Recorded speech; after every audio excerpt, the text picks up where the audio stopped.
आनंद का स्रोत यीशु। पुनरुत्थान का पर्व मसीहियों के लिए बड़े आनंद का पर्व है। प्रभु यीशु ने पुनरुत्थान का पर्व विजय का पर्व है, आनंद का पर्व है, महिमा का पर्व है, आशा और उम्मीदों का पर्व है, नए जीवन का पर्व है। इसलिए यह त्योहार हमारे लिए बहुत महत्वपूर्ण त्योहार है। हमारे आश्रम से सबसे ज़्यादा भीड़ प्रभु यीशु का पुनरुत्थान मानने आती है। हजारों की संख्या में विश्वासी आते हैं, हमारे हाथों में जलती हुई मोमबत्ती लेकर प्रभु का गुणगान करते हैं।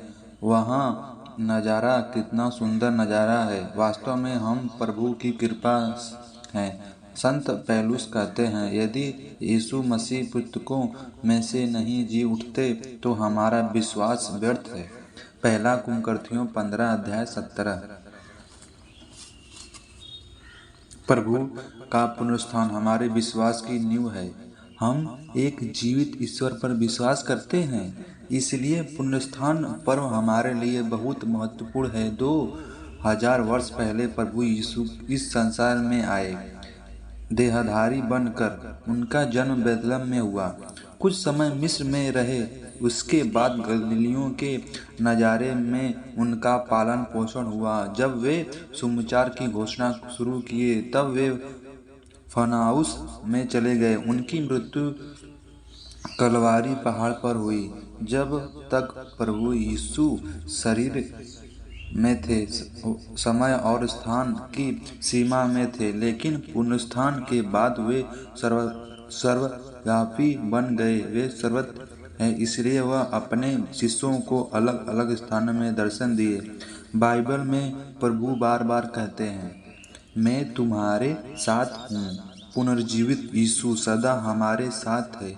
इसलिए प्रभु ने कहा, जहाँ 2 या 3 मेरे नाम पर इकट्ठे होते हैं, उनके बीच में उपस्थित रहता हूँ। मत्ती 18:20। पुनर्जीवित यीशु हमारे साथ हो लेते हैं, वे इम्मानुएल बनते हैं। कुछ दिन पहले एक बहन यहाँ आई थी। कुछ साल पहले उन्होंने प्रभु का अपमान उन्होंने बताया कि प्रभु को जानने से पहले सपने में दर्शन मिला है। उन्हें बाइबल दी गई थी और कहा गया, इसको पढ़ो। उनके पति को भी यह सपना मिला। तब उन दोनों ने यह तय किया कि हम बाइबल पढ़ेंगे और प्रभु को जानेंगे। तब उन्होंने प्रभु को अपना मसीह मान लिया और विश्वास करने लगे।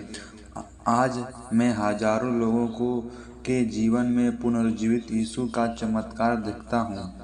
हमारे कई विश्वासी आकर बोलते हैं, यीशु हमें ऐसे दर्शन दिया, यीशु ने मुझे यह संदेश दिया। हजारों लोग नए जीवन में प्रभु यीशु प्रकट होते हैं। प्रभु के विषय में उनकी मृत्यु के बाद निराश हो गए थे। उन्होंने सोचा कि यीशु यहूदियों के राजा की स्थापित करेंगे और उस राज्य में उन्हें अच्छा पद मिल जाएगा। लेकिन प्रभु की मृत्यु के बाद उनके सारे सपने टूटकर चूर हो गए। निराश हो गए। उन्होंने सोचा कि हम बेकार ही इनके साथ चले।